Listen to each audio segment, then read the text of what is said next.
Namaste dear students, our video lesson number 79. In this video, we are going to learn a small thing, which is very small indeed. Okay, the uses of in case, when to use, where to use, how to use in case. In case ante precaution. Precaution అంటే ఏదైనా జరుగుతుందేమో లేదా జరగవచ్చునేమో అని మనం దేనికైనా ముందుగా prepare అయి ఉండటం, ఇది ప్రికాషన్. ఫర్ ఎగ్జాంపుల్, వర్షం పడుతుందేమోనని నేను ఎప్పుడు గొడుగుని తీసుకువెళ్తుంటాను, ఇది రెగ్యులర్ యాక్షన్. వర్షం పడుతుందేమోనని నేను ఎప్పుడు గొడుగుని తీసుకువెళ్తూ ఉంటాను, ఇది రెగ్యులర్ యాక్షన్. ఓకే, సో మా అబ్బాయి స్కూల్ నుంచి వచ్చేస్తాడేమోనని, because we're going out. Okay, we may be late, we're not very sure of our return. Okay, so మేము ఆలస్యం అవుతుందేమోనని, అబ్బాయి స్కూల్ నుంచి వచ్చేస్తాడేమోనని మేము కీని వాచ్మెన్కి ఇచ్చాము. ఓకే, నేను స్విచ్ ఆఫ్ అంటే ఏదో ఒక అర్జెంట్ కాల్ ఉంది, ఒక అర్జెంట్ కాల్, ఎవరో ఈరోజు నైట్ కాల్ చేస్తారేమో అని నేను స్విచ్ ఆఫ్ చెయ్యను ఈరోజు. ఇందులో మీరు జాగ్రత్తగా అబ్జర్వ్ చేయాల్సింది ఏంటంటే, ప్రజెంట్ అయినా, రెగ్యులర్ అయినా, ఫ్యూచర్ అయినా. అంటే నేను వర్షం పడుతుందేమోనని ఎప్పుడూ గొడుగును తీసుకెళ్తాను, దిస్ ఇస్ రెగ్యులర్. ఈరోజు ఫోన్ వస్తుందేమో, అతను ఫోన్ చేస్తాడేమో అని స్విచ్ ఆఫ్ చెయ్యను, ఇది ఫ్యూచర్. ఓకే, సపోజ్ నేను ఇన్కేస్ లేట్ అవుతుందేమోనని చెప్పేసి మేము కీస్ని వాచ్మెన్కి ఇచ్చాము. ఓకే, ఇప్పుడు ఇచ్చాము అని అనుకుంటే ఇది ప్రజెంట్లో చెప్పొచ్చు లేదా పాస్ట్లో తీసుకోవచ్చు. అంటే మనం ప్రజెంట్లో చెప్పినా, రెగ్యులర్లో చెప్పినా, ఫ్యూచర్లో చెప్పినా, పాస్ట్లో చెప్పినా, దేనిలో చెప్పినా ఇన్ కేస్ని మనం యూజ్ చేయొచ్చు. అంటే ఏ టెన్స్తోనైనా మనం ఇన్ కేస్ని యూజ్ చేయొచ్చు. Okay, that we should always keep in our mind. Okay, suppose నేను ఎప్పుడు గొడుగు తీసుకెళ్తుంటాను, ఎందుకు? వర్షం పడుతుందేమోనని నేను ఏం చేస్తుంటాను, గొడుగును తీసుకెళ్తుంటాను. రీజన్ పడుతుందేమోనని, ఇది ప్రికాషన్. దీన్ని మనం ప్రికాషన్ అని అంటాం. ఓకే, దీన్ని ఎలా చెప్తామంటే, ప్రజెంట్ అయినా, రెగ్యులర్ అయినా, ఫ్యూచర్ అయినా అయితే ఇన్ కేస్ తర్వాత ఎప్పుడు ప్రజెంట్ వర్బ్నే యూస్ చేస్తాం. అంటే ఫర్ ఎగ్జాంపుల్, మీరు అర్థం చేసుకోండి, I always take umbrella, regular action. I always take umbrella in case, I always take umbrella main class మనం చెప్పేసాం. I always take umbrella in case, ఎప్పుడు ప్రజెంట్ వర్బ్నే యూజ్ చేయాలి ఇక్కడ. అంటే ప్రజెంట్ అయినా, రెగ్యులర్ అయినా, ఫ్యూచర్ అయినా ఇన్ కేస్ తర్వాత ఇక్కడ ప్రజెంట్ వర్బ్నే యూజ్ చేస్తాం. అంటే I always take umbrella in case it rains అని చెప్పాలి, అంతేగాని ఇట్ విల్ రెయిన్ అని చెప్పకూడదు. I always take umbrella in case it rain, ఇది రెగ్యులర్ యాక్షన్. సపోజ్ నేను ఎప్పుడు క్యాప్ పెట్టుకుంటాను, ఓకే, జలుబు చేస్తుందేమో. ఓకే, నేను బయటికి ఎప్పుడు వెళ్ళినా నేను ఎప్పుడు ఈ క్యాప్ పెట్టుకుంటూ ఉంటాను. ఓకే, నిజానికి నేను ఎప్పుడు పెట్టుకోనండి. ఓకే, బట్ ఎగ్జాంపుల్ కోసం చెప్తున్నాను. Okay, I always put on, I always wear this cap whenever I go out in case I may catch a cold. ఎప్పుడైనా జలుబు చేస్తుందని నేను ఎప్పుడు ఈ క్యాప్ని పెట్టుకుంటాను. ఇలా రెగ్యులర్ చెప్తున్నప్పుడు కూడా మనం రెగ్యులర్ యాక్షన్ ఒకటి చెప్పి ఎందుకు ఆ ప్రికాషన్ తీసుకుంటున్నాం, in case I may get cold, I may catch a cold, okay, and in case it rains, ఇలా మనం చెప్తాం ఇన్ కేస్ తర్వాత వచ్చేటటువంటి క్లాస్ని. ఓకే, సెకండ్ మరొకటి ఎగ్జాంపుల్ ఏం చెప్పుకున్నాం, ఈరోజు ఫ్యూచర్. ఈరోజు నేను అతను ఫోన్ చేస్తాడేమోనని నేను ఫోన్ స్విచ్ ఆఫ్ చెయ్యను, ఇది future action. Okay, usually I switch off my phone at night, but today I will not switch off my phone. Today I will not switch off my phone. Why? Future. I will not switch off my phone in case he calls. Present verb ne use chestam. Simple present tense lone cheptam tarvata. In case he calls. I will not switch off my phone tonight in case he calls. Okay. So అలాగే మా అబ్బాయి స్కూల్కి వెళ్ళాడు and మేము మార్కెట్లోకి వెళ్తున్నాం. Okay, he went to school and we're going to market now. మనం ప్రజెంటే ఇది కూడా, ఎందుకంటే వెళ్తున్నాం, we're going to market. And మనం కీస్ని వాచ్మెన్కి ఇచ్చాం, ఎందుకు? అతను స్కూల్ నుంచి ఈలోపే వచ్చేస్తాడేమోనని. అప్పుడు మనం ఎలా చెప్తాం, we have given the key to our watchmen in case our son comes back or returns home before we return. Okay, అంటే in case he returns, in case he comes back from school before we return, in case he returns అని అన్నాం. Okay, so we're going out, we have given, ఇది present పర్ఫెక్ట్లో ఉంది. We have given the keys to our watchman in case our sun returns or comes back from school before we return. అంటే అది మనం present అయినా, regular అయినా, future అయినా, sentence ఎందులో చెప్తున్నా ఇన్ కేస్ యూస్ చేస్తే దాని తర్వాత మనం ఎప్పుడు ప్రజెంట్ ఫార్మ్ ఆఫ్ వర్బ్నే యూస్ చేయాలి. ఓకే, సో ఇలాంటివి మనం చాలా వాటిని అబ్జర్వ్ చేస్తూ ఉండాలి. For example, suppose see here are the keys, ఇక్కడ కీస్ ఉన్నాయి.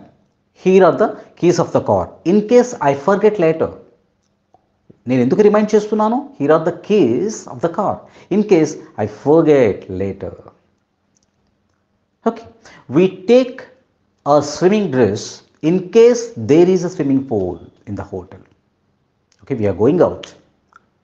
ఓకే, వీఆర్ టేకింగ్, లేకపోతే వీ టేక్ ఇది regular action, or we're taking ఇప్పుడు present action ఏదైనా. We take our swimming dress whenever we go out. We take our swimming dress in case there is a swimming pool in the hotel that we take. We will always take some cash, regular action. We will always take some cash on with us in case we need it on the way. We always take cash. Whenever we go out, we always take some cash along with the credit cards and debit cards. Okay, plastic currency. We always take cash in case we need it on the way. In case we need it on the way. దారిలో మాకు ఏదైనా అవసరం వస్తుందేమోనని మేము ఇప్పుడు ఈ plastic కరెన్సీతో పాటు క్యాష్ని కూడా తీసుకెళ్తున్నాం. ఇదే future. For example, tomorrow we're going, we're leaving for a town, ఏదో ఊరికి మనం వెళ్తున్నాం. We are going to Delhi tomorrow. Let us suppose we are going to Delhi tomorrow, or we will go to Delhi the next week. We will take, future aina parledu, we will take some cash along with us in case we need it on the way. అంటే present అయినా, future అయినా, regular అయినా in case use చేస్తున్నప్పుడు తర్వాత వచ్చేటటువంటి verb ఎప్పుడు simple present టెన్స్లో ఉండాలి. That's what I want to tell.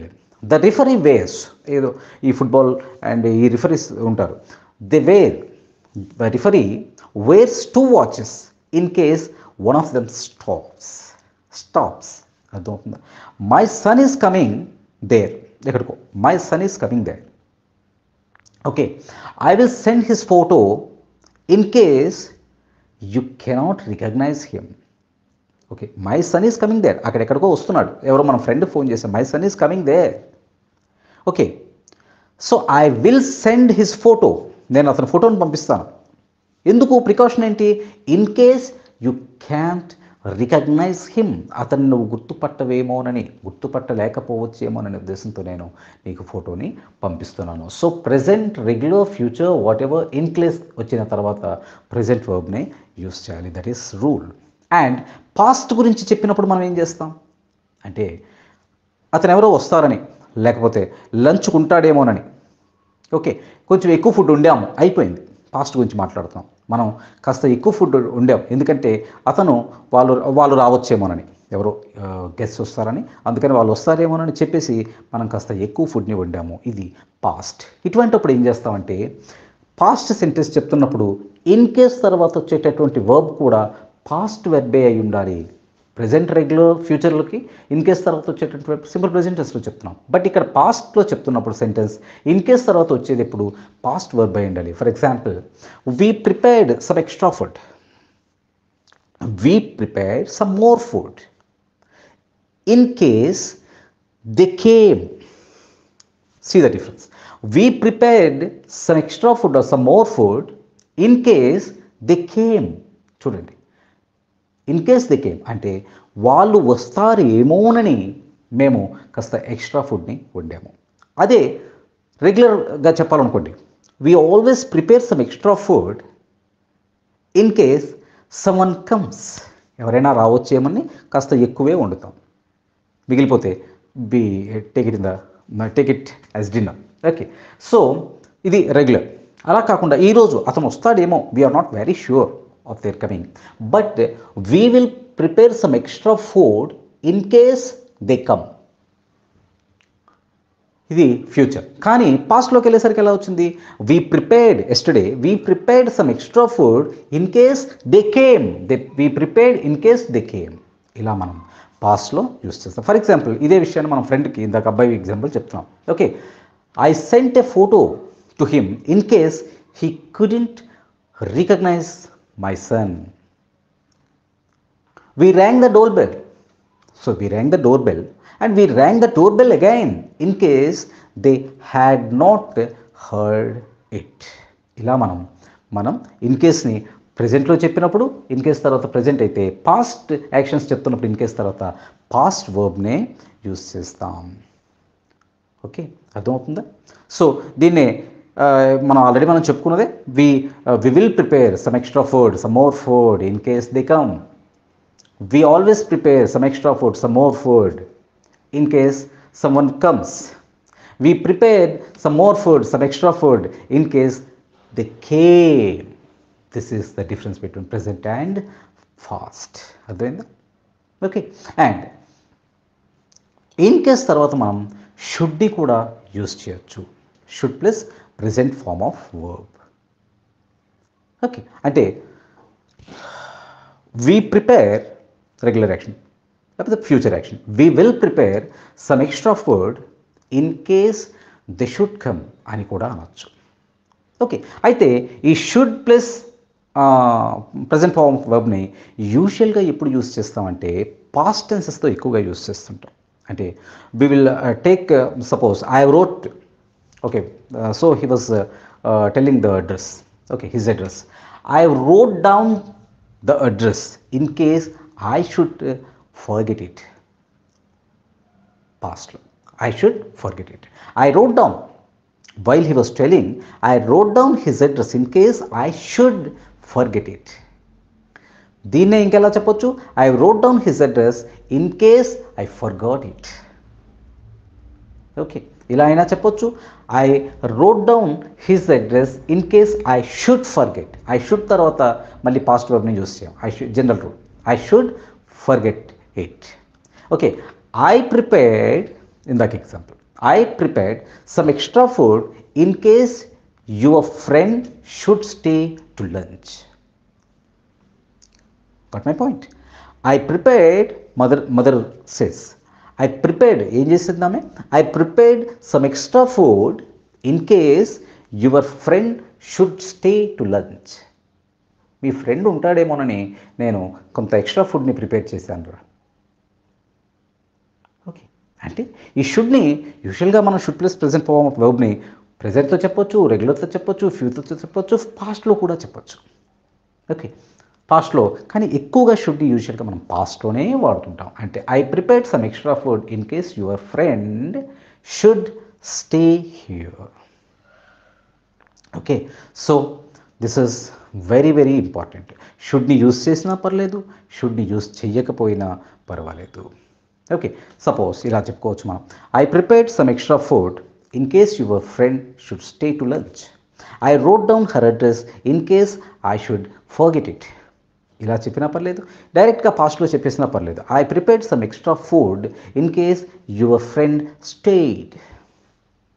I prepared, I wrote down her address or your address or his address in case I forgot it. Okay, should stay అని చెప్పినా పర్లేదు, stayed అని చెప్పినా పర్వాలేదు. అలాగే I should forget it అని చెప్పినా పర్లేదు, I forgot it అని చెప్పినా పర్లేదు. అంటే you can tell the sentences with should or without should.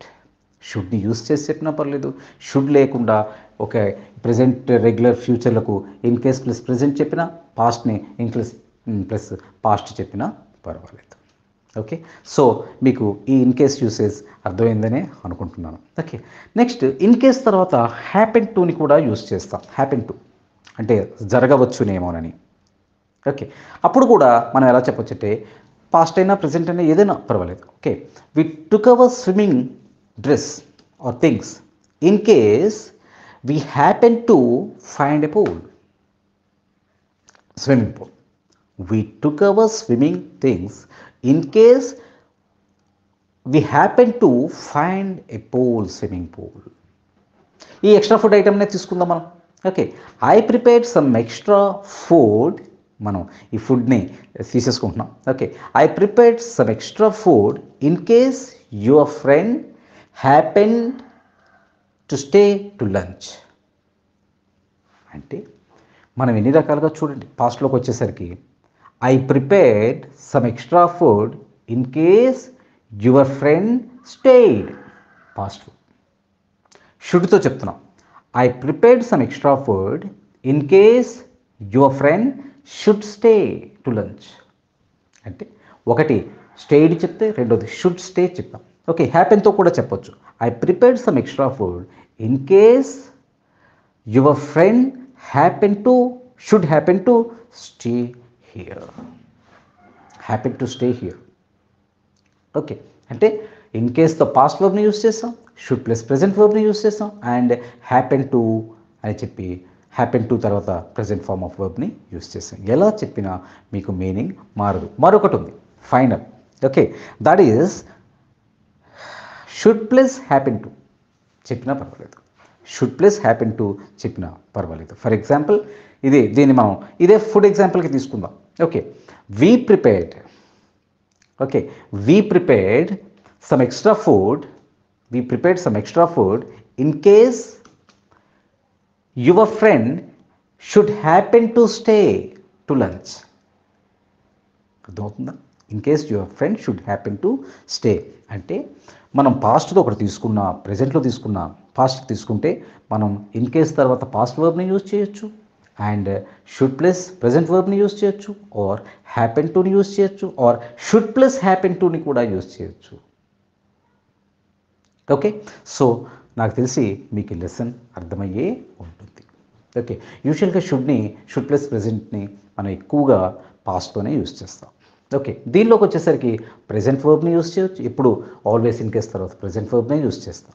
Okay, should plus present వర్బ్ని యూజ్ చేసినా పెద్ద తప్పేమీ లేదు, బట్ కాస్త ఓల్డ్ ఫ్యాషన్డ్ అయిపోయింది అంతే తప్ప యూజ్ చేసిన ఎటువంటి తప్పు లేదు.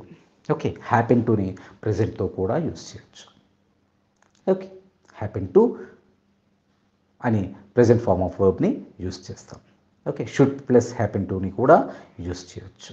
ఓకే, కానీ షుడ్ యూజ్ చేసేటప్పుడు ఎక్కువగా పాస్ట్తో యూజ్ చేస్తాం తప్ప ప్రజెంట్తో యూజ్ చేయం.